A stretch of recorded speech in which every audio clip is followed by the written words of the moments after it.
That seems extra loud, doesn't it? Pastor Clemmer can...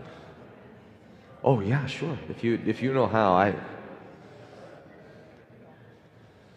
this would be good so I can whisper and you guys can still hear. It's one of the advantages of having a cold is it makes a good radio voice. Good afternoon, Bethany Naperville. Welcome to the Jazz Ride Home. Well, oh, thank you. I had three things that I was remembering from our last session that I wanted to start with, and I've forgotten them all. Oh yeah, we want to do Q&A first. I'm so grateful for your patience with me. I just feel like I'm half here, so I'm sorry for that, but thanks for your patience with me. I know, I did want to make some announcements, so let's see, Tronetta's in the back. Tronetta's coming to Germany with us this summer. We're gonna do a Germany trip to go see Steps of Martin Luther. Last day of May and then June. So if anybody wants to come, I think we have 12. Carrie told me we have 12 spots open on that trip. Dr.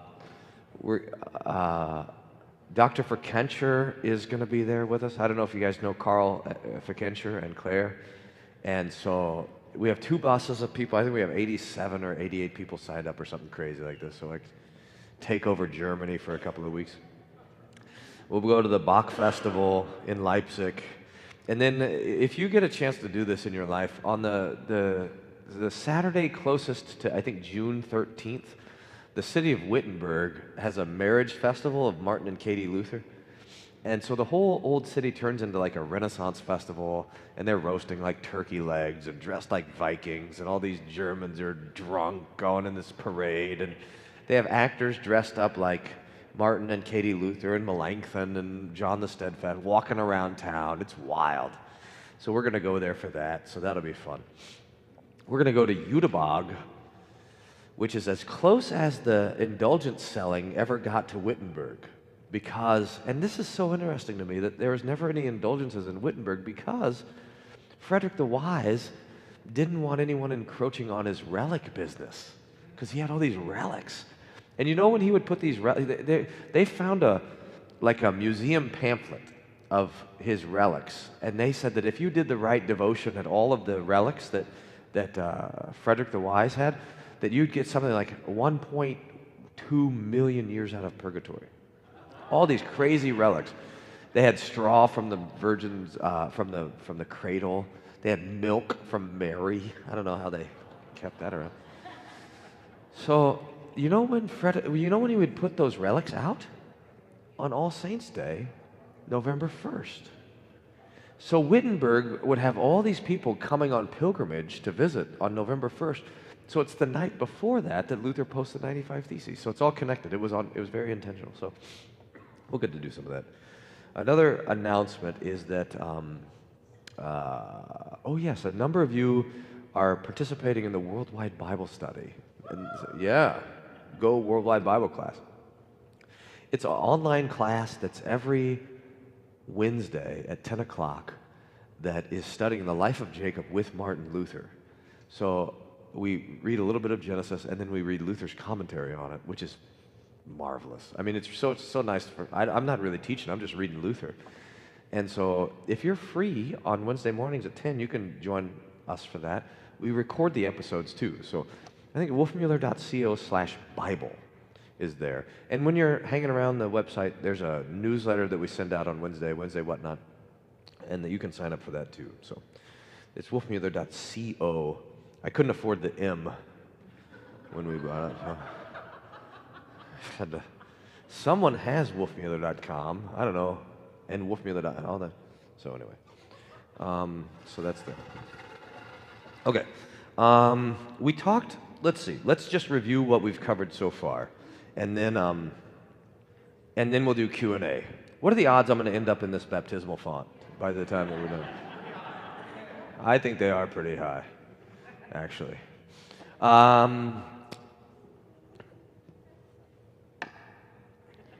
First lesson, we talked about the conscience, what it means, what informs a conscience, what it's there for, how everybody is acting from a conscience, and even if we don't know it, the conscience is driving so much.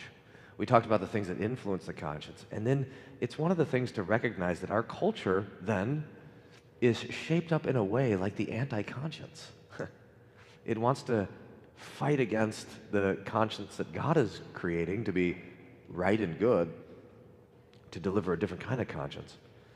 Then we talked about in the second session sort of the state that we're in, and we made the point that the sexual revolution and the gender revolution are not anything new, that the basic phenomenon behind the two is Gnosticism, and that the church has faced Gnosticism before. And so we're not afraid of this. Maybe that's what I was going to do. So we're going to do question and answer about those two things so far, and then we want to talk about martyrdom. And for that, I want to look at the Sermon on the Mount. But let me see what questions you have so far. Yes, sir.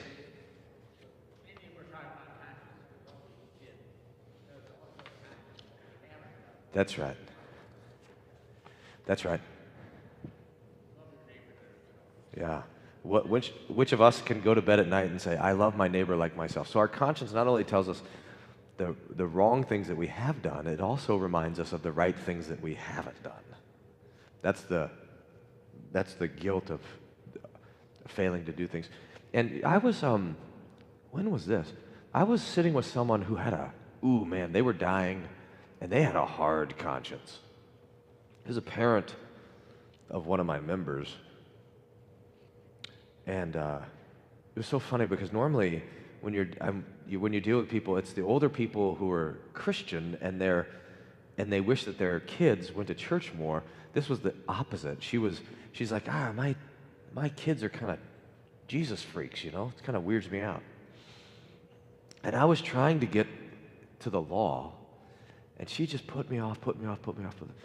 And then so finally I asked this question: do you have regrets?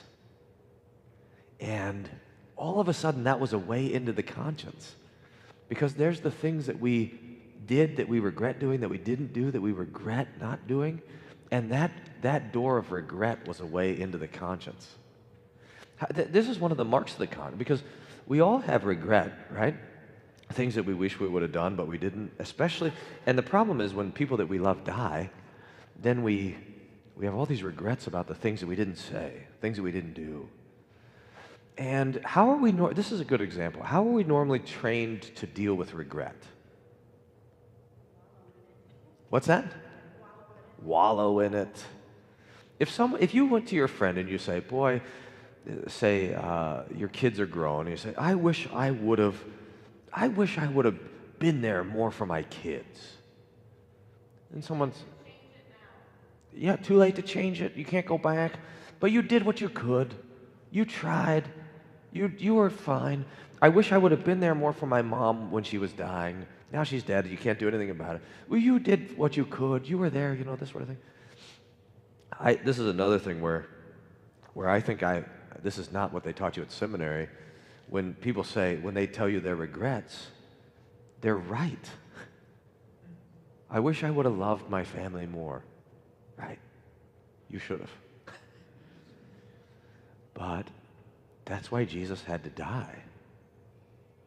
That's why we think of ourselves as like the death of Jesus doesn't make sense to us because we're like, well, we're not that bad. No, we are that bad. There's so many things that we should do that we don't do. So that the only way out of regret is through the cross. You can talk yourself out of it, like, oh, I did what I could. But you know that you didn't. You didn't love like you should. You didn't care like you should. You weren't there like you should have been there. It's true for all of us. The only way out of the mess, out of the quagmire, is through the kindness of Jesus, the forgiveness of sins. So that Jesus died to forgive our regrets. Very good. Other questions? Yes, sir. So on the concept of tolerance and acceptance of transgenderism and all that sort of thing, one of the things I wrestle with is the concept that some of the reason that the society is embracing that is because people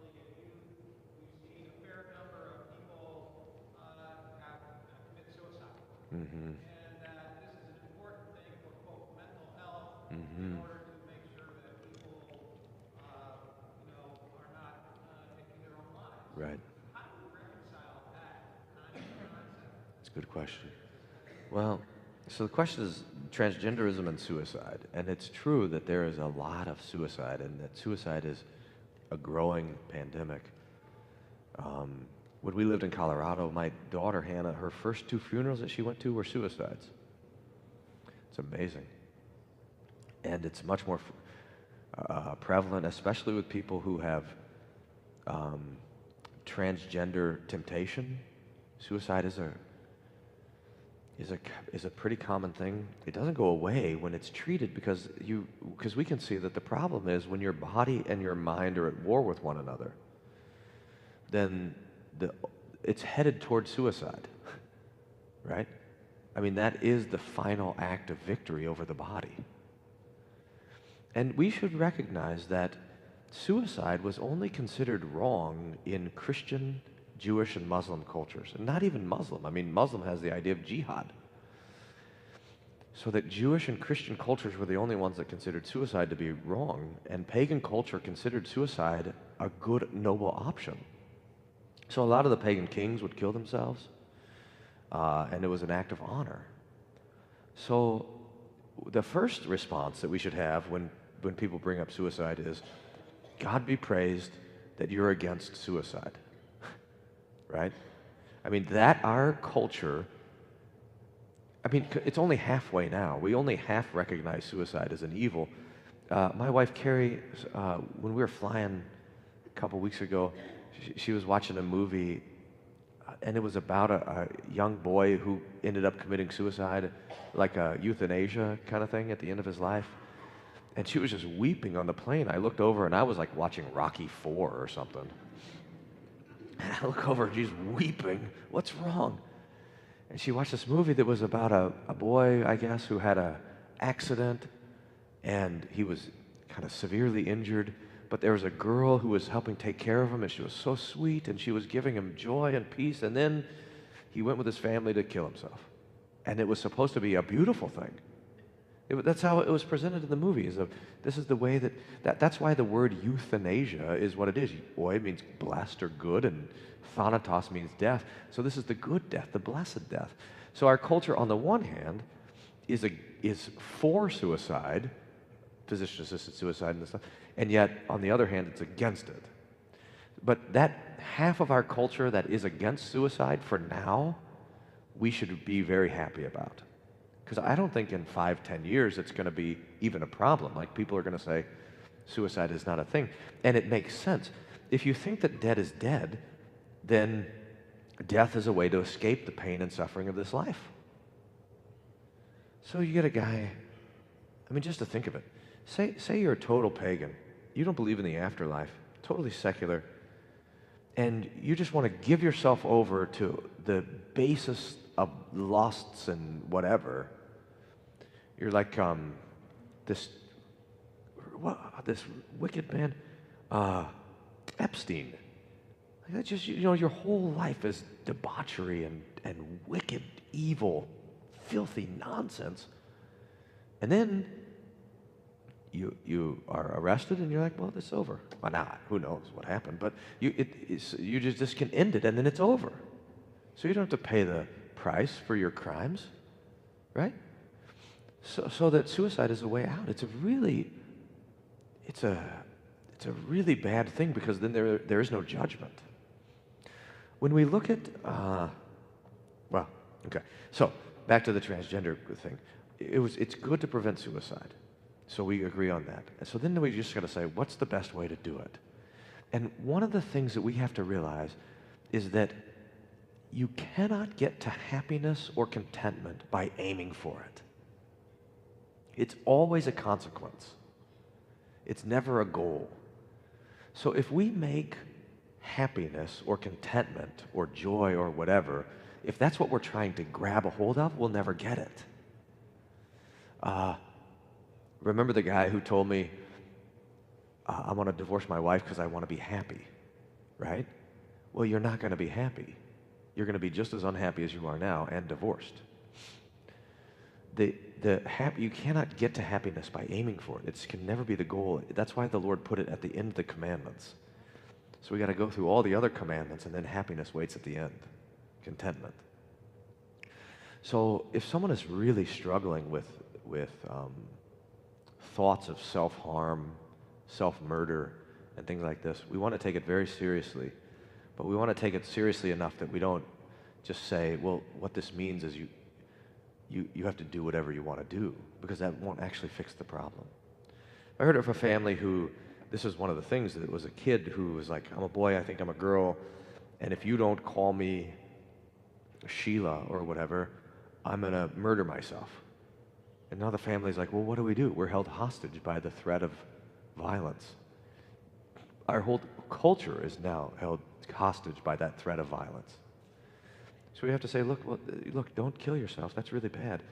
But also, let's look at how God has ordered the world, because that's the only way to end up happy. I don't know if that helps, but it's very hard. There's also, I mean, just the statistics show that when you get like gender-affirming therapy, it doesn't help. So the rate of suicide continues to be, because it's what makes sense. If I'm at war with my body, that war ends when I triumph, through murdering it, when I kill the enemy. So the whole thing is set up to end that way. Yeah. Yes.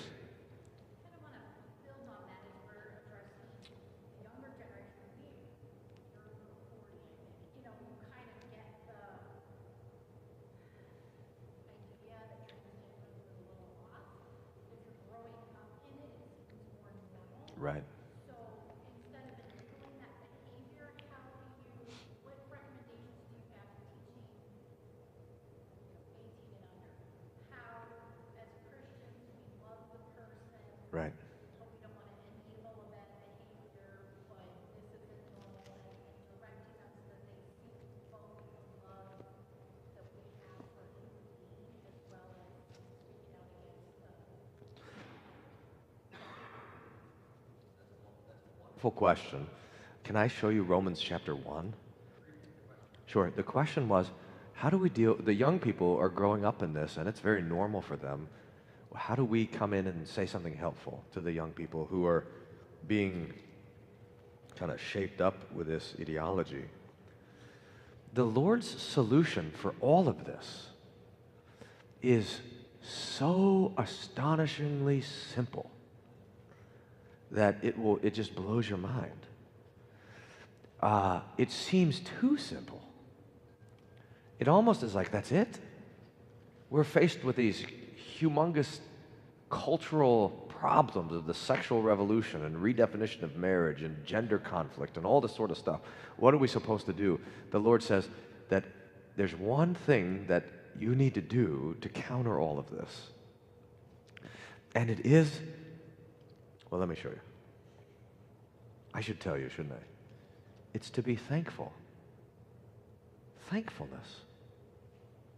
That's the Lord's antidote to all of the trouble. You guys don't believe me. I could see it on your face. You're like, no, that's wrong. That's too easy. So look at Romans chapter 1, verse 18. Well, look at verse 16, because it's pretty good. For I'm not ashamed of the gospel of Christ. It's the power of God for salvation to everyone who believes, for the Jew first, also for the Greek. For in it the righteousness of God is revealed from faith to faith. As it's written, the righteous shall live by faith. That's the verse that exploded in the imagination of Martin Luther and resulted in the Reformation. That's the text. Verse 18, for the wrath of God is revealed from heaven against all ungodliness and unrighteousness of men who suppress the truth in unrighteousness, because what may be known of God is manifest in them, for God has shown it to them. For since the creation of the world, his invisible attributes are clearly seen, being understood by the things that are made, even his eternal power and Godhead, so that they're without excuse.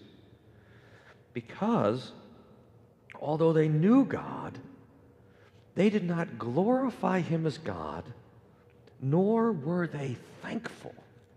See it? Nor were they thankful. But they became futile in their thoughts, and their foolish hearts were darkened. Professing to be wise, they became fools and changed the glory of the incorruptible God to an image made like corruptible man and birds and four-footed animals and creeping things. So God gave them up to their uncleanness in the lust of their hearts to dishonor their bodies among themselves, who exchanged the truth of God for the lie, worshipped and served the creature rather than the Creator, who's blessed forever. Amen. For this reason, God gave them up to vile passions. For even women exchange their natural use for what is against nature. Likewise, also men, leaving the natural use of the women, burned in their lust for one another, men with men, committing what is shameful, and receiving in themselves the penalty of their error, which is their due. Even as they did not like to retain God in their knowledge, God gave them over to a debased mind to do the things which are not fitting, being filled with all unrighteousness, sexual immorality, wickedness, covetousness, maliciousness, full of envy, murder, strife, deceit, evil-mindedness, whisperers, backbiters, haters of God, violent, proud, boasters, inventors of evil things. There's a word in there that is used, malicious. That word malicious in verse 29. I think that's the word. There's a word that means haters of humanity. And it was used to describe the Romans who would have the babies that they didn't want, and they'd leave them out, so that they just leave out the children to die. They couldn't kill them in the womb; they just kill them afterwards. So all the stuff that we have now, it's all just listed there. But what did it start? How did it start? All the things of God were known from the beginning, but they didn't recognize God as God, and they didn't give thanks. So that the Christian response to all of this is to recognize that God is God and to be thankful. Now that's actually pretty nice. We don't have to be angry or upset or afraid or despondent. We have to be thankful. And the first thing to be thankful for is for our own bodies. This is part of the first article of the Creed. Remember, I believe that God has made me and all creatures, that He's given me my body and soul, my eyes, ears, all my members, my reason, and all my senses, and still takes care of them. So that we recognize that the first gift of God is the gift of our body, and we're thankful for it. What is transgenderism except for a lack of thankfulness for the gift of your body? And then it goes on to our sexual nature and a family and everything else like this. It's one of the problems is when you hear the news, I'm pregnant, and instead of being thankful, you're afraid. We should be thankful for the gift of the babies. That's where abortion is. It's a lack of thankfulness for the gift of a child. So all of this idolatry and corruption is at the root a lack of thankfulness. So as we go out of here and we're like, well, how do we act in this culture? This is what we're called to be, is a people of thanksgiving. To be thankful for the neighbor, to be thankful for the day that God gives, to be thankful for the body, to be thankful for our spouse, to be thankful for our family, to be thankful for all these things. And then now, when it comes to the children, to teach them also to be thankful for the gifts that they've given, that they've been given. It's a terrible way to live, is to lack thankfulness. But how many people, so if this was then our goal, to say when I die, in a couple of hours here, I see how we're doing, but if I die and you guys are like, okay, what's the one word that described Pastor Wolfmueller? And you would say, well, coughing, sneezing, joking. No, would that the word would be thankful. That for each one of us, that they lived their life of thanksgiving. And so we're thankful to God. So here's a prayer from Martin Luther. This is Luther on Genesis. I found this in our worldwide Bible class. Talking about Jacob, he says, I believe in God who's created me a man, and I shall thank him that I have his word and that it has pleased him for me to be a husband, to be a wife, in order that I may bring up offspring and govern the household, that through the gospel I have the promise of eternal life and consolation in this present life. So that the goal is to be thankful for the gifts that God has given. We can even be thankful for all of these heresies. I was talking with Pastor Clemmer about this yesterday. because we have heresies in the church and outside the church. And it's important for us to recognize like wokeism is a heresy, transgenderism is a heresy. And then that helps because like, well, we know what to do about that. We've had heresies before, you confess against it. But to even be thankful for the heresy, why? Because first of all, it pushes us back to the scriptures. So we can say, well, what is a man and what is a woman really? Not from our culture or our history, but from the Bible. And then, once we have that confession clear from the Bible, we thank God for that, then we have an opportunity to be courageous as we speak what the Lord speaks against the cultural milieu. It's not often in life that we actually have an opportunity to be courageous about stuff. So when these errors come along, we give thank you, Lord, for giving me the opportunity to be courageous and stand up against it. Here's Luther's prayer. Lord God, I'm thy creature, created a man by thee, and ordained to this kind of life in which I am now constantly entangled in many evils and difficulties. But grant that I may truly acknowledge that I am thy creature, and that thou art my Father and Creator. And grant that I may await help and protection from thee. So this prayer, I am thy creature. It's first article stuff, right? That we're made by God. Okay. Good. Is that helpful? So we're training the kids. Here's the kids that says, oh, I think I'm I'm a lady, I think I'm a dude or whatever. I'm like, oh, it'd be better to be thankful for the body that God's given you. That's the way out. And it's so positive, right? I mean, it's not like they'll say, oh, okay, never mind. You know, I mean, there's probably a lot of conversation and stuff. But that at least gives us what we're headed for, is to be able to receive everything that we have as a gift from God. To that end, let's look at the Sermon on the Mount and the martyrs. Can we do that? So, Matthew chapter 5.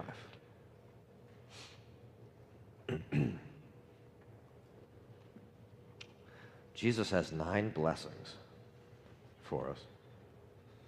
And it's not what you think. Because I was trying to preach this a couple weeks ago. If you can imagine, like, you're sitting on a bench in a park with Jesus, and you're watching all these people, and you're trying to figure out who's blessed. And you're like, look at that person, they look blessed, they're happy, confident. And Jesus is like, nuh-uh, look over there. There's someone who's poor in spirit and miserable and mourning. They're blessed. So Jesus sees us very differently than we see ourselves, right? There's 9 blessings here. If we could divide it this way, the first 4 are about faith. The set of 3 is about love. And then the last 2 are about hope, okay? So the first 4 are about how we stand before the Lord. And it's anti-Pharisee stuff. We're not proud, lifted up, haughty, wise in our own sight. No, Jesus says, blessed are the poor in spirit, theirs is the kingdom of heaven. Blessed are those who mourn, they will be comforted. Blessed are those who are meek, they will inherit the earth. Blessed are the hungry and thirsty for righteousness, they'll be filled. So this is our life of repentance and faith. And then Jesus says, now how are you going to live with each other? That's the next 3. We are to be merciful, pure, and peacemakers. Blessed are the merciful, for they shall obtain mercy. Blessed are the pure in heart, they will see God. Blessed are the peacemakers, for they shall be called sons of God. Wow, that's pretty nice. God's sons.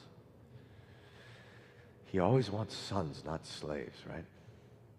So we live before the world in mercy and peace and pure in heart. And you think, well, if we live that way in the world, it seems like things would go pretty well, right? If we really were peacemakers, if we really were merciful, if we really were pure in heart, then it seems like we would be the favorite people for our neighbors. Not so. Look at what Jesus says next. Blessed are those who are persecuted for righteousness' sake. Now we say, now hold on, Jesus, wait a minute. You're saying that the peacemakers, that the merciful, that the pure in heart are going to be persecuted? That doesn't make any sense. And then Jesus points to the cross. That's what happens. In fact, he's going to underline it. Because for 8 blessings, he's like, oh, that blessed, blessed, blessed, blessed. And then he looks at you and he says, you are blessed when, verse 11, blessed are you when they revile and persecute you and say all kinds of evil against you falsely for my sake. Wow. Rejoice and be exceedingly glad, for great is your reward in heaven, for so they persecuted the prophets who were before you. You're the salt of the earth. So that Jesus puts us in this world to be merciful, peacemakers, pure at heart, and the result is that the Christian gets persecuted. Now, Peter talks about this, and he says, now look, when you get persecuted for doing stupid stuff, that's not a blessing. The blessing comes when you get persecuted for doing the right thing. Now, here's the problem, at least for me. I grew up where good works were rewarded and evil deeds were punished. And that was really nice. For example, if I went through an entire church service without punching my brother, my mom would take us to McDonald's. At least that's what she said would happen, if it would ever happen, right? I'm not sure if that was true, because I just don't know if we ever made it through a service. But that was the idea. You do good, and you get rewarded. You do evil, and you get punished. And we think, well, that's how the world works. Well, it's not how the world works. The devil is attacking your good works. The devil is motivated to let you get away with your sins and to never get away with doing something good. This is why some of you in your life have managed a good work once or twice, and all hell broke loose, right? I remember one time I did a good work. Oh man, years ago. And in fact, I don't know how detailed I should. Okay, I'll be detailed. I'm about that point of the day. I remember I was a baby pastor in Colorado, and we were coming up on our district convention, and I had all these kind of tricky things I wanted to do, all these resolutions that would really stick it to people, kind of stuff. And I realized one day, I'm like, oh, we have our voters meeting today, and I haven't done it at all. So I sat in my office and I said, okay, never mind all this trying to get after people and be mean. I'll just do something helpful and nice that everyone will be happy about. So I wrote a resolution that requested our district would request the synod, who would request CPH to put the small catechism into the public domain. And so that more people can read the small catechism, study it. And I said, oh, that'll be great. It'll be great. Everyone will love it. And it'll be so peaceful. And all hell broke loose. It was amazing. I was at the back of and I was so innocent about it. I didn't think anybody would be mad. I was at the back of our convention a couple of months later, standing there in the hall talking to someone, and I hear this booming voice come down the hall, "Where's Brian Wolfmueller?" I get yelled at on the back for this thing, and I had to be, the person yelling at me and me, had to be asked to leave the convention floor because it was a disruption, and then they went to the front of the convention and proceeded to yell at me, and this was like 9 years of drama and chaos. It was crazy, crazy. That's too much information, by the way, but here's the point, is that I thought, hey, I'm going to try to manage to do something peaceful and nice, and it's, wow. Now, this is how it works. It's persecution comes when we do the right thing. And Jesus says that we're blessed in that case. In fact, he doesn't just say, you're blessed. He doesn't say, put up with it, endure persecution. I mean, Paul does say that. He says to Timothy, endure persecution like a good soldier. So we are supposed to endure it. But it's more than enduring it. Look at what Jesus says. He says, rejoice and be exceedingly glad. Huh. Now, how many of you, when you are troubled and afflicted, rejoice and are exceedingly glad? Raise your hand. This is hard. It's very hard. But Jesus is saying that the Christian life is a troubled and persecuted life, and that it doesn't take away our joy, but in fact, it gives us joy.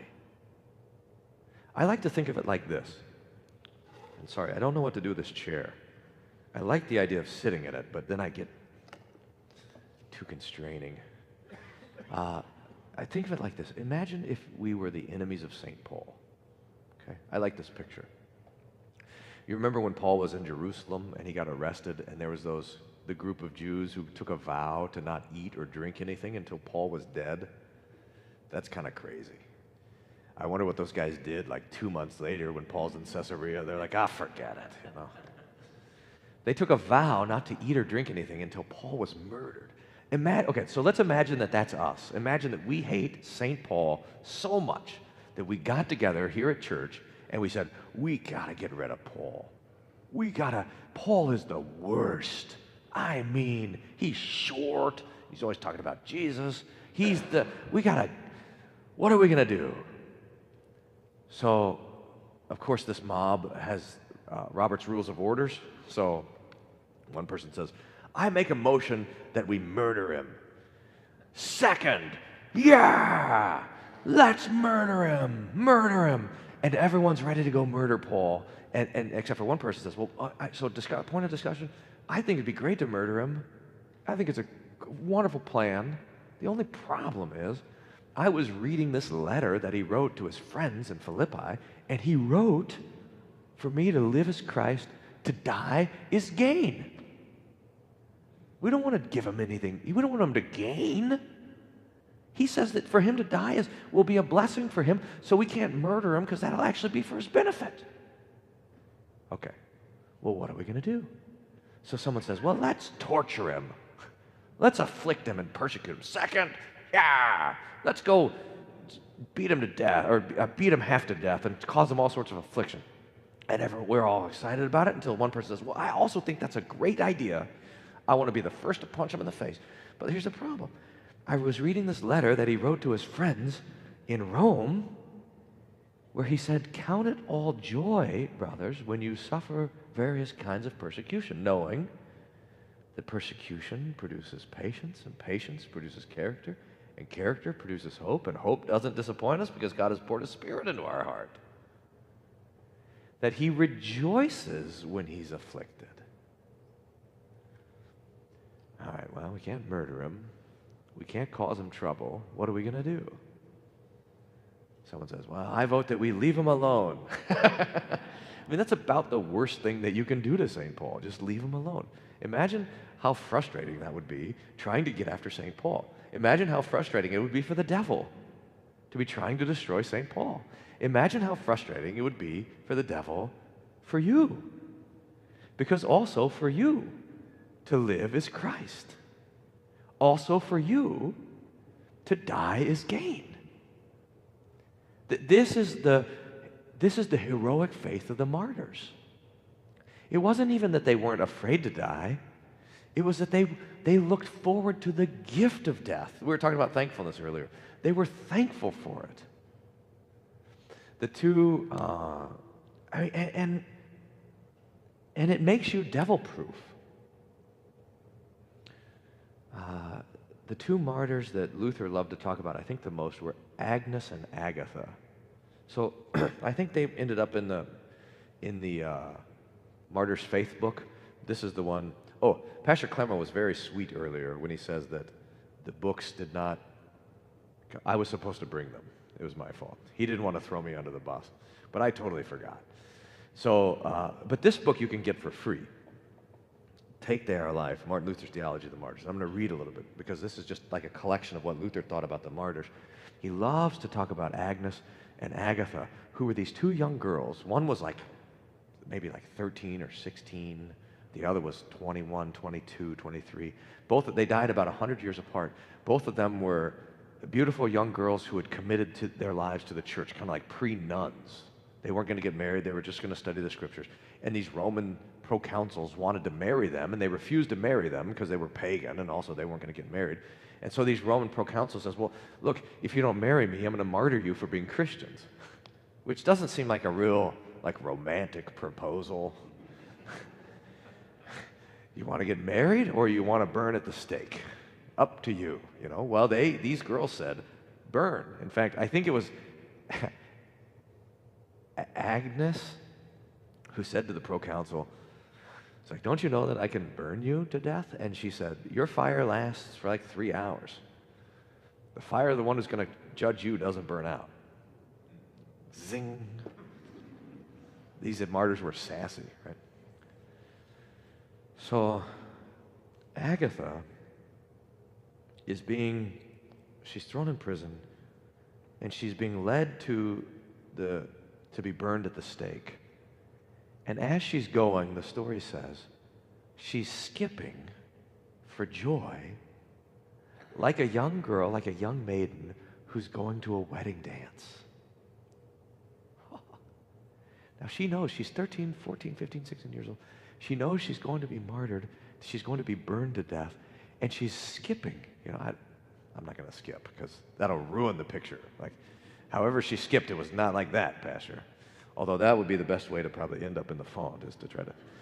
You imagine a young girl skipping like she's going to a festival with garlands and flowers in her hair and a smile on her face because she's going to something wonderful. That's how Agnes went to her death. This impressed Luther so much. In his final sermon, he preaches about Agnes. I want to read you a few lines here. Now, sorry.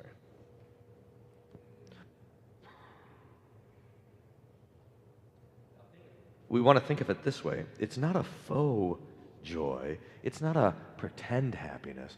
It's a true joy knowing that for us to die is gain. The worst thing that can happen to you is the best thing that can happen to you. Can you imagine you're walking down the street?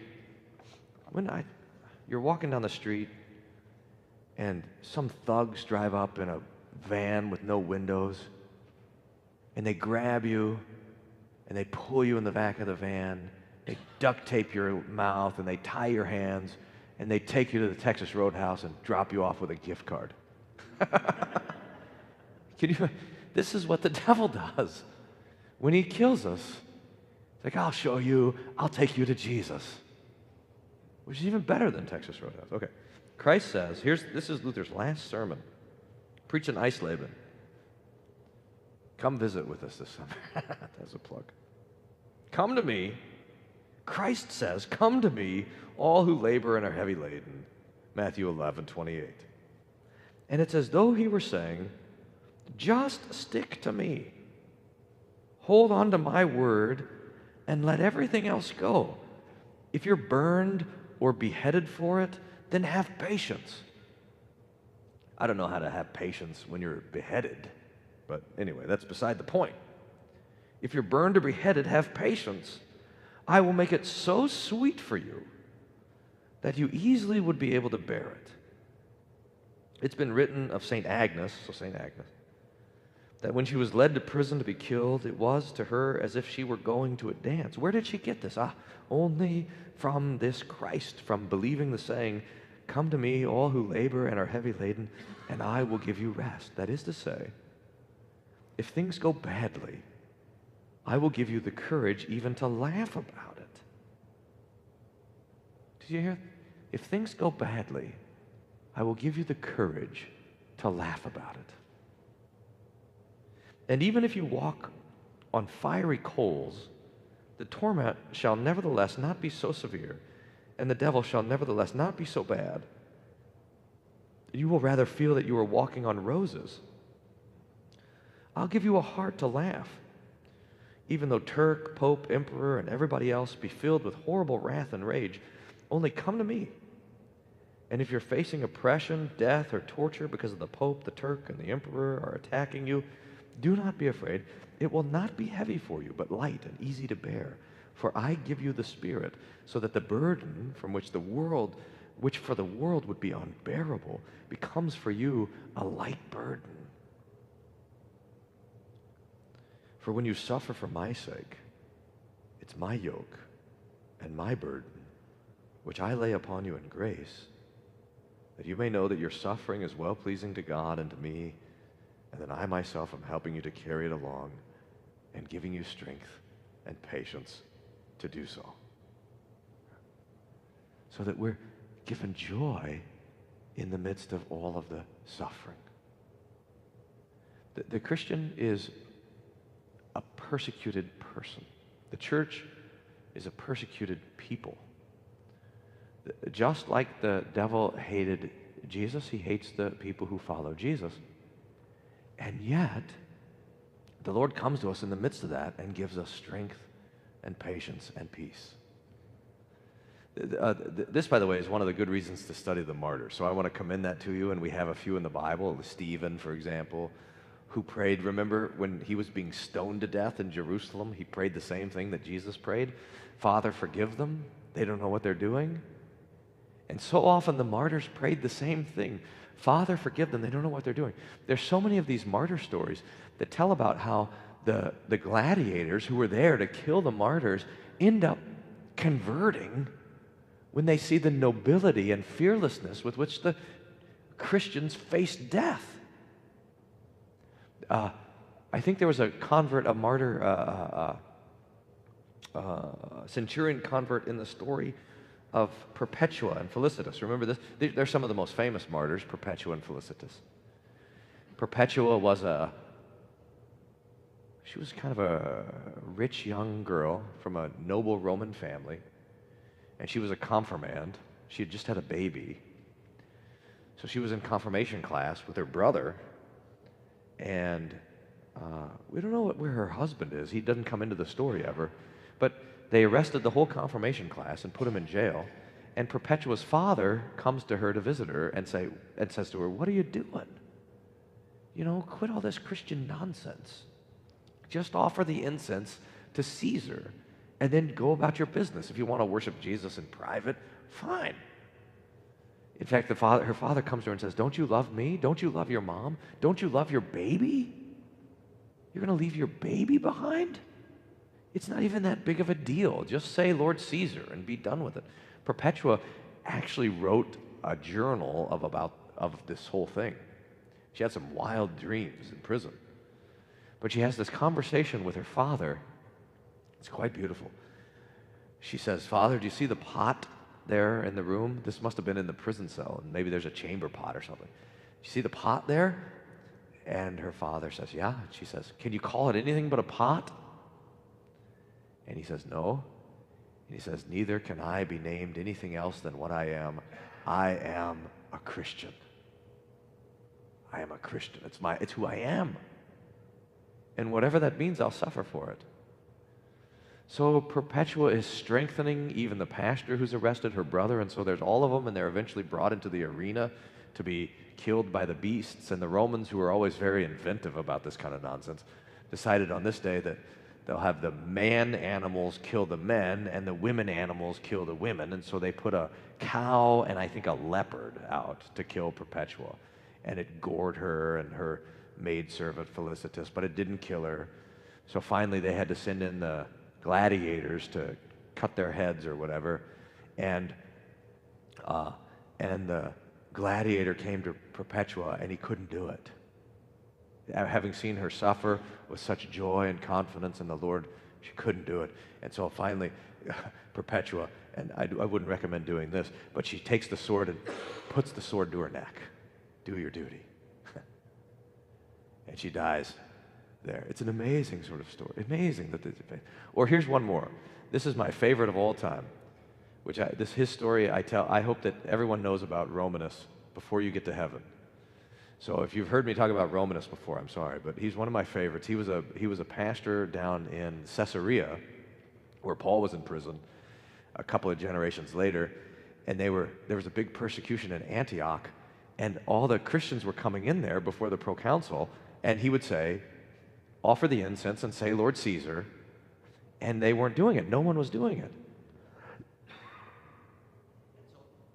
The proconsul says, what's going on? How come everyone's so faithful today? You know, normally this works. You just say, Lord Caesar, and half the Christians would do it. And they said, well, it's because Romanus is outside preaching to them in line. Romanus is out there, and he's like, keep the faith, confess Christ. He died for you. It's a gift to die for him. He's preaching to encourage them, right? So the proconsul says, bring me Romanus. So Romanus comes in there, and the proconsul says, don't you know that you're sending all these people to their death? And Romanus says, I'll gladly go with them. So the proconsul says, fine, kill him. And the soldier says, well, we can't kill him right now because we haven't had a trial. He's a Roman citizen. I mean, his name is Romanus. You know, it's about as Roman as it gets. So the proconsul's like, all right, fine. So he starts arguing with Romanus, and Romanus is preaching Christ, confessing Christ. He says, shut him up. So they punch him in the face, knock his teeth out. For some reason, they pull his eyebrows off, and he's confessing Christ. The proconsul says, why are you worshiping these new gods instead of worshiping the ancient gods like we do, this new God, Jesus?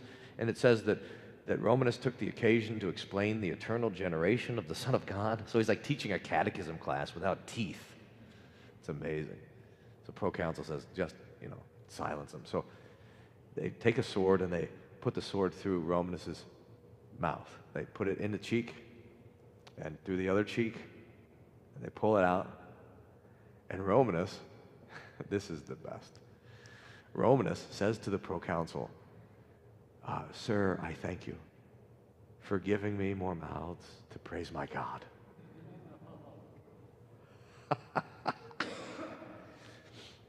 I give you thanks for giving me more mouths to praise my God. So they said, they flailed him. They would like take the side of the sword and flail their skin off. And the proconsul said to roast him, but they couldn't get the fire started, so they put him in prison, and he died a couple days later. Now, I think, in the resurrection, all our scars and wounds and everything will be gone, but I don't wonder if the Lord will let Romanus keep his 2 extra mouths so that we'll recognize him in the resurrection. We'll be like, wait a minute, here's a guy with 3 mouths. Are you Romanus? And he said, I remember your story. I thank you. Can you imagine it, though? That fearlessness with which the martyrs would face this suffering and this persecution. So we're set in the world to suffer. That's what it is. Not because we're troublemakers, but because we're peacemakers. Not because we're corrupt at heart, but because we're pure in heart. Not because we're vengeful, but because we're merciful. We're persecuted by the world and the flesh and the devil. And we receive that persecution as a gift from God. There's an old hymn, I think it's from St. Thomas Aquinas, that Luther quotes, that Thomas Aquinas wrote about the martyrs. And it has a line like this. It says, unknowingly, they lead us to death. So that every moment of suffering, every moment of affliction, every moment of rejection is a moment closer to heaven, a moment closer to seeing the face of God, a moment closer to the glory that the Lord has ahead for us. And so it increases in us this longing, this desire, and this thanksgiving. Can we look at one more verse before we're done? How are we doing on time? Pastor Clemmers, are we okay on time? I mentioned that we wanted to finish Revelation 12. So if we go back to Revelation 12, there's one verse that I want to hone in on. Pastor Clemmer, how are we on time?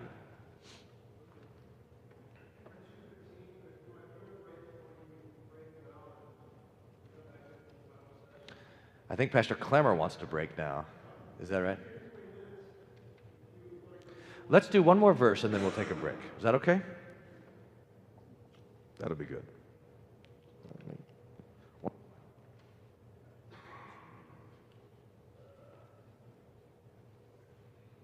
We read Revelation 12 already, this vision of the devil being cast out of the heavenly throne.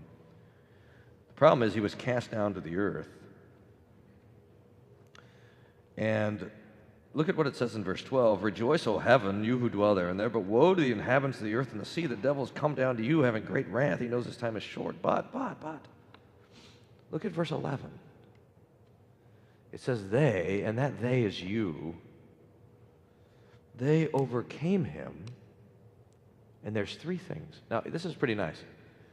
The vision here is going to give us 3 things that together overcome the devil. And it doesn't just say that it resists the devil or that it repels the devil. What's the word there? It overcomes the devil. They overcame him by the word of the testimony, by the blood of the Lamb, and they did not love their lives unto death. See it? The word of the testimony, the blood of the Lamb, and the not loving your life unto death.